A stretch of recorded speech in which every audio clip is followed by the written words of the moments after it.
கல்லர்ன்றாக்கள் வந்து ஓடி போய் வழக்க போட்டு அந்த கல்லருக்குரிய இன்கொயரிஸை நடக்காமல் படுத்துற வேலை தான் இப்போ நடந்து கொண்டு இருக்குது. மக்களுக்கு தெரியாமல் டிசிங்க மீட்டிங்கை வச்சு பிரயோசனம் இல்லை. கிளிநொச்சியில் பிளாக் பண்ணவர், ஆனால் அமைச்சர் சந்திரசேகர் அதை ஏற்றுக்கொண்டிருக்காரு என்றால் அப்படி பிளாக் பண்ண இயலாது. கல்வித்துறையில் வந்து ஊழல் நடக்கணும் அப்படி சொல்லாமல் பேரோட சொல்லுங்கோண்டு பேரோட 2 பேர்ட்ட பேரை நான் ஆல்ரெடி சொன்ன உடனே 2 பேரும் வந்து எனக்கு ஒரு வழக்க போட்டிருக்கணும், மான நஷ்ட வழக்கண்டு. தெல்லிப்பள ஆதார வைத்தியசாலையில் இருக்கிற கேன்சர் யூனிட்டை வந்து கவர்மெண்ட்ட கொடுக்கட்டுமாமண்டு கஜேந்திரமார் பொன்னம்பலம் அவர்கள் கேட்டிருந்தவர். பாருங்க, ஜாழ்ப்பாணத்தில் நடந்த டிசிசி மீட்டிங் இப்போதான் முடிவடைஞ்சது. எங்களோட வைத்தியர் அர்ஜுன் அவர்கள் வாரார் பாருங்க.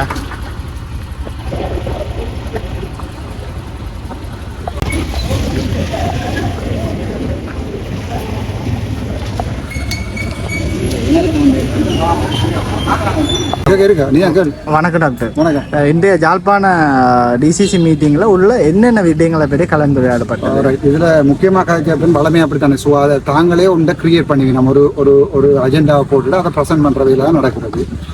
அதில் சுகாதாரத்துக்கு இவ்வளோ காசு செலவழித்திருக்கணும், கல்விக்கு இவ்வளோ செலவழித்திருக்கணும்னு சொல்லினோம். அதில் நான் கேட்டேன், மொத்தம் 100 வீதத்தில் இந்த 3 மாதத்தில் 3 வீதம் தான் யூஸ் பண்ணிக்கிங்க கல்வி, சிலருக்கு போடையில். அது சம்பந்தமாக கேள்விகள் கேட்டுனா தாங்கள் ஜூலை மாதம் தாங்கள் அரவாசி காசு செலவழித்திருக்கணும்னு சொல்லினோம். அதை விட அதில் ஒருவர் சொன்னார், தான் ஏற்கனவே வந்த காசுகள் அவ்வளோத்தையும் தாங்கள் செலவழித்திருக்கேன்னு சொல்லி ஒரு ஆள் சொன்னார். போன வருடங்களில் ஒன்றும் காசு திருப்பி அனுப்பிடுறேன். அவர்கிட்ட நான் அந்த ரிப்போர்ட்டில் கேட்டிருக்கேன். அதை விட கிண விடயங்கள் கலைக்கப்பட்டது. அந்த தெல்லிப்பள ஆதார வைத்தியசாலையில் ஒரு பிரச்சனையோடு போய் கொண்டு இப்போ அங்கே ஒரு வைத்தியர் வந்து ஒரு நோயாளியை தாக்கி அது வழக்கு போடப்பட்டது. அந்த பி ரிப்போர்ட் போடுது, அது கலைக்கப்பட்டது. அதை விட முக்கியமான விடயங்கள் என்று சொல்கிறது வந்து எங்கள் இவ்வளோ அளவு பட்ஜெட்டில் வந்த காசில் இவ்வளவு பாவிச்சிருக்கிறீங்க, இவ்வளவு பாவிக்க போகிறீங்க. அடுத்த சில ப்ரொஜெக்டுகள் வந்து ஃபெயில் ஆகிட்டு. இப்போ உதாரணத்துக்கு குறியாட்டுவான்லேருந்து நயனாதீவு வந்து தண்ணி கொண்டு போயினோம்னா அந்த தண்ணி பைப்புகள் மிதக்குதாமட்டு கம்ப்ளைண்ட் இருக்குது, தண்ணி போகல, காற்று வருதாமட்டு தான் கம்ப்ளைண்ட் வந்துருக்கு. ஸோ அது சம்மந்தமாக அடுத்த டிசிசி மீட்டிங்கில் அந்த ப்ரொஜெக்ட் ரிப்போர்ட், அது என்ன ப்ரோக்ரஸ் ரிப்போர்ட், ப்ரொஜெக்ட் முடிஞ்சிட்டு சொன்னால் அந்த completion report, lesson learn report எல்லாத்தையும் கொண்டு வர சொல்லியிருக்கிறேன். அடுத்த டிசிசி மீட்டிங்கில் நீங்கள் வரலாம். ஒரு சுமூகமான மீட்டிங்காக போக நினைக்கிறேன். இதில் எல்லா பாராளுமன்ற உறுப்பினருடைய ஒரே ஒரு நோக்கம் அந்த ஒதுக்கப்பட்ட நிதியை ஃபுல்லாக பாவிக்கணும் தான் இல்லாட்ட ஒரே ஒரு நோக்கம். ஸோ அது சம்பந்தமாக அடுத்தடுத்த மீட்டிங்கில் எல்லா இதிலும் இதில் ஒரு சில அரசாங்க உத்தியோக சொல்லிக்கணும்னா சும்மா பிளண்டாக கல்வித்துறையில் வந்து ஊழல் நடக்கணும் அப்படி சொல்லாமல் பேரோட சொல்லுங்கோண்டு பேரோட 2 பேர்ட்ட பேரை நான் ஆல்ரெடி சொன்ன உடனே 2 பேரும் வந்து எனக்கு ஒரு வழக்க போட்டிருக்கணும், மான நஷ்ட வழக்கண்டு. அப்போ இந்த முறை அவன் பேரையும் சொல்லி விட்டுருக்கோம். 3வது ஆளையும் சொல்லியிருக்கு. தெல்லிப்பள வைத்தியசாலையில் வந்து இப்படி ஒரு முறைப்பாடு இருக்குன்னு பாபா மோடிக்கு ஒரு வழக்கொண்டு போடுவான்னு நினைக்கிறேன். அதை ஃபேஸ் பண்ணுவோம். ஏனென்றால் பேரை சொல்லுங்கொண்டு கேப்பினா பேரை சொன்னால் உடனே போய் வழக்க போடணும். அதாவது கல்லர்ன்றாக்கள் வந்து ஓடி போய் வழக்க போட்டு அந்த கல்லருக்குரிய இன்கொயரிஸை நடக்காமல் படுத்துற வேலை தான் இப்போ நடந்து கொண்டு இருக்குது. அது தவிர அந்த தெல்லிப்பள ஆதார வைத்தியசாலையில் இருக்கிற கேன்சர் யூனிட்டை வந்து கவர்மெண்ட்ட கொடுக்கட்டுமாமண்டு கஜேந்திரமார் பொன்னம்பலம் அவர்கள் கேட்டிருந்தவர். அதாவது வந்து மத்திய இதுக்குள்ள கொண்டு வரணுமெண்டு அதில் ஒரு பெரிய ஒரு மாஃபியா ஒன்று இருக்குது. கஜேந்திரமார்னாக்கா அது விளங்காமத்தான் கதைச்சாரா அதில் விளங்கி கொண்டு சப்போர்ட் பண்ணி கதைச்சாரா தெரியாது. இங்கே யாழ்ப்பாணத்தை பொறுத்த வரைக்கும் மத்திய அரசாங்கத்தில் வேலை செய்கிற அரச ஊழியர்கள் சம்பந்தமான முறைப்பாடுகள் இருக்குது. ஸோ தெல்லிப்பள வைத்தியசாலை வந்து மாகாண சபை கொண்டு இருக்க வேண்டியது. அதை கொண்டே நாங்கள் மத்திய சபையிட்ட கொடுத்துட்டோம்னு சொன்னால் கடைசியாக மாகாண சபைக்கு ஒரு ஹாஸ்பிட்டலும் பிரயோசனமானதாக இருக்காது. அது தொடர்பாக கதைக்கப்பட்டிருக்கு. கஜேந்திரமார் அண்ணாவினுடைய கருத்தை நான் அவருக்கு விளங்கப்படுத்த சொல்லியிருக்கேன். கௌரவ பாராளுமன்ற உறுப்பினருக்கு அவர் சொன்னார், நீங்கள் அந்த இன்கொயரியை வேறையாக பாருங்க, பட் இதே மினிஸ்ட்ரி கிட்ட கொண்டு வந்து அதுக்குரிய காசை கொஞ்சம் கூட்டுவோம். வந்து காசை கூட்டுறது நெல்லும். தெல்லிப்பளையில் இருக்கிற கேன்சர் ஹாஸ்பிட்டலுக்கு காசை கூட்டி அதுக்கு நர்சிங் ஸ்டாஃபை கூட்டுறது நெல்லும். நான் நினைக்கிறேன் கஜேந்திரமார் அண்ணாக்கா இந்த அட்மினிஸ்ட்ரேட்டிவ் பெர்ஸ்பெக்டிவ்ல சில விஷயங்கள் தெரிய நினைக்கிறேன். நான் இது மத்திய சபையை கொண்டு வந்தோடனே இங்கே கார்டர் கூட்டிடலாம். கார்டர் ரிவிஷன் பண்ணுறதுக்கு மத்திய சபையை கொண்டு போகிறதுக்கு சம்மந்தம் இல்லை. நாங்கள் டைப் ஏ ஆக்கணும், டைப் ஏ வந்து டிவிஷன் ஹாஸ்பிட்டல் ஆக்கணும். அப்படி தரம் உயர்த்துறதை வந்து நாங்கள் செய்யறதில்ல. நேஷனல் பிளானிங் டெவலப்மெண்ட்டாக அதை செய்கிறது. அப்போ அண்ணாடே அதை யாரும் பிள்ளையா சொல்லியிருக்கணும். அதை அவர் இன்றைக்கு கூட்டத்தில் முன்மொழிஞ்சவர். அது சம்பந்தமாக ஒரு சின்ன ஒரு உரையாடல் கொண்டு போய் ஒரு சின்ன ஒரு விவாதங்கள் கொண்டு பார்த்து நான் அவருக்கு வடிவாக சொல்லியிருக்கேன். அது இதுதான் பிரச்சனை என்று அவர் அதை ஏற்றுக்கொண்டவர். அதோட துறைசார் மேற்பார்வை குழு ஒன்று இருக்குது பாராளுமன்றத்தில், செக்டோரல் ஓவர்சைட் கமிட்டி என்று சொல்வார்கள். அங்கே இந்த வைத்தியசாலையில் நடக்கின்ற ஊழல்கள், வைத்தியசாலையில் இருக்கிற அதிகாரிகள் எல்லாரையும் அங்கே நாங்கள் கூப்பிடுறதுக்கு பிளான் பண்ணியிருக்கணும். எல்லாரும் லைனில் பூ அடிச்சு கொண்டு வருகிறோம். யாழ் தேவியில் அப்பாத பார்ப்போம். இப்போதைக்கு அதுதான் கதைக்கப்பட்டது. அதை விட வளமையாக வேண்ட கதைகள்லாம் கதைக்கப்பட்டது. விவசாயத்துக்கு இவ்வளவு செலவழிக்கிறோம், இதை கட்டுறோம், அதை கட்டுறோம் என்று வளமையான இதுகள் தான். அடுத்த முறை தீர்மானம் செய்திருக்குது. முதல் காலமையில் 9 மணிலேருந்து 12 மணி மட்டும் ஏதாவது 3 செக்டர்ஸ் கல்வி, சுகாதாரம், மற்றது விவசாயம் அது 3. பின்னேரம் போக்குவரத்து தொடர்பாக மற்றது அது தொடர்பாக கதைக்கப்படும். நான் நினைக்கிறேன் இந்த டிசிசி மீட்டிங் வந்து நான் யோசிச்சிருந்தேன் போறேன் மீடியா அலோ பண்ணிடலேண்டா போறேன் டிசைட் பண்ணினேன். அப்புறம் 2 விடிய காலமாக கோர்ட்ஸுக்கு போயிட்டு திருப்பி வரைக்கல தான் நான் பார்த்தேன் மீடியா அலோ பண்ணியிருக்கணும்னு ரஜினா கால் பண்ணி சொன்னது. ரஜினா கால் பண்ணி சொன்னார் மீடியா அலோ பண்ணி. அதுக்கப்புறம் தான் நான் வந்தேன். மக்களுக்கு தெரியாமல் டிசிங்க மீட்டிங்கை பற்றி பிரயோசனம் இல்லை.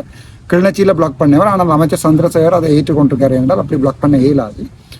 அது வந்து மக்களுடைய ரைட்ஸ், என்ன நடக்கிறன்றதை பார்க்குறது வந்து மக்களுடைய ரைட்ஸ், அதை பிளாக் பண்ண இயலாது. பிறகு கடைசி நேரங்களில் நான் பார்த்தேன்னா ஒரு சில யூடியூபர்ஸ் வந்து லைவ் போட்டிருக்கணும். அப்போ மற்ற யூடியூபர்ஸ் வந்து அது பாதிக்கப்படினும். அப்போ நான் அதை சொல்லியிருந்தேன், இந்த யூடியூபர்ஸை அலோவ் பண்ணுவோம், அலோவ் பண்ணுறேன்னு சொல்லியிருக்கேன். ஆகவே நீங்கள் அதை ஒரு நானும் கூட யூடியூப்பர் ரெஜிஸ்டர் பண்ணி ஏதாவது ஒரு வேலையோட பார்க்குறதுக்கு ட்ரை பண்ணுறேன், லீகலைஸ் பண்ணுறதுக்கு. அப்போ நாளைக்கு நீங்கள் ஒரு ஐடென்டி கார்டோட போய் நிற்கிறதுக்குரிய வழி கொண்டு பார்க்கணும். நான் வந்து உங்களை எந்த அரசியல் கட்சிகள் இருக்கிற மீடியாவே ரெஜிஸ்டர் பண்ணி ஒரு ஐடென்டி கார்டு ஒன்று தாரேன். அப்போ அதுக்கு பிறகு நீங்கள் எல்லா இடத்துலையுமே பர்ஃபார்ண்ட் போய் நிற்கலாம். அது நெல்லம் இல்லை நீங்கள் இந்த மீடியாவில் போய் ரெஜிஸ்டர் பண்ணுறோம்னா சரியான கஷ்டம். உங்களுக்கு இப்போ ஜேர்னலிசம் அதுக்குள்ளே போய் ரெஜிஸ்டர் பண்ணுறோம்னா சரியான கஷ்டம். என்னை பொறுத்த வரைக்கும் இதில் இந்த வீடியோ போடுறதுல ஒரு ஆள் ஏதாவது ஒரு நல்ல லாபம் வந்தால் அது என்னை பொறுத்த வரைக்கும் சந்தோஷம். அதை விட வேறு முக்கியமான விடயங்களோட கதைக்கப்பட்ட தப்பு வேறு ஒன்றுமே இல்லை. இதில் தான் கதைச்சு நான் பார்த்தேன். நான் உண்மையாக வந்து அது ஒரு பெரிய ஒரு குறைபாடு. எங்களோட சமூகத்தில் இருக்கிற பிரச்சனை மாற்றுத்திறனாளிகளை வந்து நாங்கள் பார்க்கிறதில்ல, அவருக்கு கதைக்கிறதுக்குரிய டைமும் கிடைக்கல. அவர் இன்றைக்கு வந்து இவ்வளவு கோபமாக கதைச்சதுக்குரிய காரணம் அந்த வீடியோ நீங்கள் பார்க்கலாம். அதுக்குரிய காரணம் அவையே நாங்கள் உதாசீனப்படுத்திக்கல, மனசுக்குள்ள இருந்து ஒரு கோபம் வரும், நாங்கள் கதைக்கணும் கேட்கணும் இல்லையாண்டு. அந்த செக்ஷன் வந்து நினைக்கிறேன் சமூக சேவை அந்த அமைச்சுக்களை வருமானு நினைக்கிறேன். அது தொடர்பாக ஏதாவது நாங்கள் அடுத்த முறை பாராளுமன்ற பட்ஜெட்டில் ஏதாவது வச்சு செய்து எடுக்கக்கூடிய இருக்கின்ற பார்ப்போம். அது ஏற்கனவே 2-3 எம்பிமார்கிட்ட கதைச்சவையாம் ஒரு ஆக்ஷனும் எடுக்கலையாம். ஸ்ரீதரன் ஐயாவோடையும் கதைச்சினாம், ஜி பொன்னம்ம அவர்களை கைந்திரமார் பொன்னம்மளத்தை கண்டாக்ட் பண்ண வலிக்கிட்டதையாம் சரி வரையிலாம். என்னட்ட அவர்கள் ஏதாவது ஒரு முறைப்பாடு தந்திருந்தேன், அதை பாராளுமன்றத்தில் கதைச்சி டிசிசி மீட்டிங்கில் கதைச்சிருப்பேன். எனக்கு சொல்லலை, கடைசியாக தான் நீங்கள் வாரது என்னோட வந்தால் சம்மந்தமாக கதைக்குது. மாகாணசபை தேர்தல் இப்போ நடக்க முடியுது.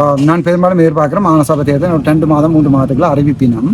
ஆனால் அது ஷுவர் இல்லை. ஏனென்றால் மாகாணசபை தேர்தலை நடத்துகிற அளவுக்கு வந்து நாட்டினுடைய பொருளாதார நிலைமை இல்லை. ஸோ ஆனால் அண்மையில் நான் பார்த்தேன்னா எங்களோட பாராளுமன்ற உறுப்பினர் கௌரவ சாணக்கியன் அவர்கள் ஒரு சிறப்பு பிரேரணை ஒன்றை போட்டிருக்கிறார். தனிப்பட்ட பிரேரணை ஒன்றை கெசட் ஒன்று போட்டிருக்கார். இதை வந்து நாங்கள் மாகாணசபை நடத்த வேண்டும். ஆனால் அதில் என்பிபி தானே ஓட் போடுறது. ஸோ 189 பேரும் ஓட் பண்ணி மெஜாரிட்டி வின் பண்ணி பார்த்தா தான் மாகாணசபை நடக்கும். அண்மையில் ஜனாதிபதியோட நடந்த மீட்டிங்லையும் இவர் கேட்டவர் நான் ஒரு தனி பிரேரணையோட போடுறோம், நீங்கள் அக்செப்ட் பண்ணுவோம். கிழக்க பொறுத்த வரைக்கும் நாங்கள் தமிழர்கள் வெண்டு வச்சிருக்கிறோம். வடக்கை பொறுத்த வரைக்கும் நாங்கள் எங்களுடைய கோட்டையை இழந்துட்டோம், யாழ்ப்பாணத்தை இழந்து 3 பாராளுமன்ற உறுப்பினர்களை வந்து வடக்கு கொடுத்துட்டோம். அதால் தான் இவ்வளோ கஷ்டப்படுறோம். மீடியா உங்களுக்கு வரையில அது ஒரு விஷயம் நடக்கலாது. ஆனால் அவை வந்து இப்போ ஒரு தங்களோட நிலைமையை விளங்கி கீழே வரினோம். ஏனென்றால் இப்போ அவைக்கு முதலே சொன்னேன், நான் என்பிபிக்கு சில விடயங்கள் நீங்கள் ஊழலை பிடிக்கிறேன்னு சொல்லி வந்த நாங்கள் அந்த விஷயங்களை கதைக்க அக்செப்ட் பண்ணி அதில் சப்போர்ட் பண்ணணுமா. ஆனால் இப்போ நான் நினைக்கிறேன் அமைச்சர் சந்திரசேகர் உட்பட பாராளுமன்ற உறுப்பினர் ரஜீவனாக்கள் மற்றது எங்களுடைய பவனராஜராக்கள் தாங்களாகவே ரங்கி வரையினும் ரைட். அது அவன் அர்ச்சனா அவனுக்கு கதைக்கட்டும், கதைச்சா பிரச்சனை இல்லைன்ற ஒரு நியூட்ரல் பொசிஷனோட அடிக்கணும். அவைக்கே பொறுத்த வரைக்கும் அங்கே அரச உத்தியோகத்தோட வாக்கள் இல்லாமல் போயிடும் ஒரு பயம் ஒன்று இருந்தது. எனக்கு அந்த வாக்கள் பிரச்சனை இல்லை. இருக்கிற 5 வருஷம் மட்டும் அதில் ஏதாவது வந்து செய்துட்டு போகணும்னு தான் நான் யோசிக்கிறேன். அடுத்தடுத்த டிசிசி மீட்டிங் பிரயோசனமாக தான் நடக்கும். இந்த இடத்துல பொதுமக்கள் நடத்துகிற கதைக்கப்பட்ட விஷயம் என்னென்றால், இந்த இடத்துல வந்து பாத்தீங்கன்னா மக்களிட ஒருங்கிணைப்பு குழு மீட்டிங். ஆனா இதுல முன்கூட்டியே தீர்மானிக்கப்பட்ட விஷயங்கள் மட்டும்தான் கதைக்கப்படுகிறது. மக்களின் பிரச்சனை கதைக்கப்படுகிறது என்னண்டா அப்போ இப்போ இப்படித்தானே இப்போ தனித்தனி ஒவ்வொரு ஆளை வந்து கதைக்கிறேன்டா, பொதுமகன் கதைக்கிறேன்டா, ஒவ்வொருத்தரும் வந்து தன் எந்த லேன் ஏன் போடுபடையில, ஏன் என்னுடைய வாசிய சாலையை காசு வரையில, ஏன் எங்களுடைய ஏரியாவுக்கு தோட்டத்துக்கு தண்ணி வரையில என்று ஒவ்வொரு ஆளை கதைச்சாப்போ கிட்டத்தட்ட 250-300 பேர் ஒரு நாளையே கதைப்பினோம். அதுக்காக தான் மக்களுடைய பிரதிநிதி ஒரு 4 பேர் 6 பேர் இருந்தால் அவையிட்ட போய் கதைச்சா அதில் முக்கியத்துவங்களை கொடுத்து கதைப்போம். இப்போ என்னோட ஒரு படியத்தை தந்து நான் அது அரசியலுக்காண்டி கதைக்காம விட்டுட்டேன்டா கைந்திரமார் பொன்னம்பலத்தில் போய் கொடுத்து அவர் கதைப்பேன். அல்லது கைந்திரமார் பொன்னம்பலம் நானும் அந்த பிள்ளையை செய்யிட்டோம்டா ஸ்ரீதரன் ஐயா கதைப்பார். அல்லது வந்து அவர் இப்போ அரசாங்க பாராளுமன்ற உறுப்பினர் அவரால் கதைப்பினோம். அதை விட்டு மக்கள் எல்லாரும் வந்திருந்து கொண்டு நாங்கள் கதைக்கிறதுபடி கேட்கணும்னா ஒரு மீட்டிங் நடத்தல. அது ஒரு மீட்டிங் நடத்துறதுக்கு ஒரு ஒழுங்கு முறைமையோண்டு இருக்கு. பாராளுமன்ற உறுப்பினர்கள் என்று சொல்லி மக்கள் பிரதிநிதிகள் இருக்கல, அது எங்கள்கிட்ட அதுகளை சொல்றதா நெல்லம். தனிப்பட்ட ரீதியாக அப்படி அணுகிக்கல ஒரு அரசு அதிகாரிகளும் அதை கதையை கேட்க மாட்டினோம். அது நடக்காது. இப்போ எங்கள்கிட்ட ஒரு விஷயத்தை சொல்லி நாங்கள் சொல்றதை அவ கேட்கலைன்னா நாங்கள் அதை பாராளுமன்றத்தில் கதைப்போம். சாதாரண ஒரு ஆள் வந்திருந்தோன்ற மீட்டிங்கில் கத்துறதால ஏதாவது நடக்குமோ? அதை பொதுமக்கள் விளங்கிக் கொள்ளணும். பிரச்சனை இருந்தால் எங்களுடைய எந்த ஃபோன் நம்பருக்கோ அல்லது ஏதாவது பாராளுமன்ற உறுப்பினரை அணுகி அதை கதைக்கிறதோட தனித்தனியாக மக்கள் போய் அப்படி கதைக்க இயலாது மீட்டிங்கில். ஜனாதிபதியோட மீட்டிங் நடக்கிறேன்னு சொன்னால் 6000 ஜனம் இருக்குண்டா 6000 ஜனம் 6000 கோரிக்கையை வச்சா ஜனாதிபதியாக கேட்கல அது ப்ராக்டிக்கல் இல்லை. அப்போ ஒரு 6 பாராளுமன்ற உறுப்பினர் இருக்கணும்னா அந்த பாராளுமன்ற உறுப்பினர் தான் அந்த பிரச்சனை மக்களோட போய் அணுகி ஒரு ஆஃபீஸ் ஒன்றை போட்டு அங்கே இருந்து மக்களுடைய பிரச்சனை அணுகி அந்த மீட்டிங்கில் கொண்டு வந்து கதைக்கணும் தான் பிரச்சனை. சரிதானே? அது பேருக்கு அவங்கள்ட்ட கேட்கறதுக்கு இல்லை. அடுத்த முறை நீங்கள் வரலாம், உள்ளுக்குள்ள எல்லாரும் வரக்கூடிய இருக்கும். வரைக்கல ஒரு டீசெண்டான அட்டையரில் வரணும். நீங்கள் இப்போ யூடியூபர்ஸ் நீங்கள் வரீங்களா ஒரு ஷர்ட் போட்டு இன் பண்ணி ட்ரௌசர் போட்டு வடிவாக வரணும். அப்போ தான் நாங்கள் எங்களுக்கும் ஒரு செய்ய வேண்டி இருக்கும். ரைட், அவங்க நீட்டாக தான் வந்திருக்காங்க, உள்ளுக்க விடுங்க. பிரேச ஒழுங்கமைப்பு கூட்டத்தின் மீட்டிங்கிற சர்க்குலரில் இருக்குது. உள்ளுக்குள்ள வாராக்கள் ஃபார்மல் வியரில் தான் வரணும். நான் எனக்கு விரும்பினதைக்காண்டி ஜம்பர் மடித்து கொண்டு மீசையை முறுக்கிட்டு வரையலாம். அது ஒரு ஒரு இது. அப்போ ஊடகங்களுக்கும் ஒரு இது ஒன்று இருக்கும், ரூல்ஸ் அண்ட் ரெகுலேஷன்ஸ் இருக்கும். அந்த சர்க்குலர் வாங்கினா அடுத்த முறை டீசெண்டாக ட்ரெஸ் பண்ணி ஷர்ட்டு இப்போ ஒயிட் ஷர்ட் போட்டு இன் பண்ணி வாங்கோ. நான் கதைச்சு உங்களை உள்ளுக்கு எடுத்து விடுறேன். சரிதானே?